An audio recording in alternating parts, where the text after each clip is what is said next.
城市一日一日改變，高樓越起越多，留俾流浪動物容身嘅角落卻越嚟越少。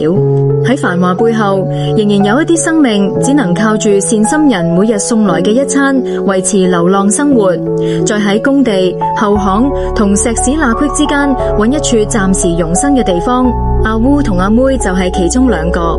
阿妹今年14歲，哥哥叫阿烏。除咗佢哋兩個，仲有同胎出生嘅熊貓同大熊。四兄弟姊妹一齊喺蝴蝶谷附近嘅街頭長大，冇屋企，亦冇主人照顧，只能依靠善心人定時投餵，先可以繼續生活落去。每次見到熟悉嘅身影出現，佢哋就知道今日有嘢食。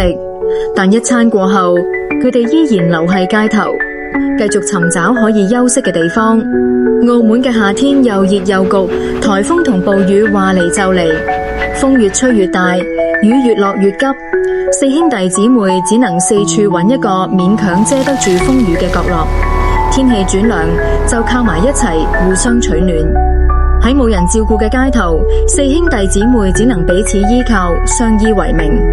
幾年前，蝴蝶谷一帶開始清拆，熟悉嘅環境逐漸消失，佢哋唯有離開生活多年嘅地方，輾轉遷移到溜冰路、上葡京附近繼續生活。對城市嚟講，一片土地嘅改變可能只係發展嘅一部分，但對流浪動物嚟講，失去嘅可能係唯一熟悉嘅落腳點。幸好沿途一直有善心人留意住佢哋，定時送上食物。不過一餐溫飽可以令佢哋捱過今日，卻始終代替唔到一個家。後來熊貓同大熊先後離開，走上彩虹橋，佢哋仲未等到一處可以安心休息嘅地方，就已經走完一生。昔日四個相伴嘅身影，最後只剩低阿烏同阿妹，兩兄妹繼續互相陪伴，一同喺街頭慢慢老去。早前阿烏同阿妹先後被市政署捕獲，亦因此短暫分開。2026年7月15日，人人流浪狗澳門義工團正式接收阿烏，阿妹則由獨立義工救出及照顧。4日之後，本團亦正式接收阿妹，讓兩兄妹喺犬舍再次相聚。由蝴蝶谷到上葡京，由年幼走到年老，如今佢哋終於唔使再喺街頭等待下一餐，亦唔使每逢風雨來臨就四處尋找容身之所。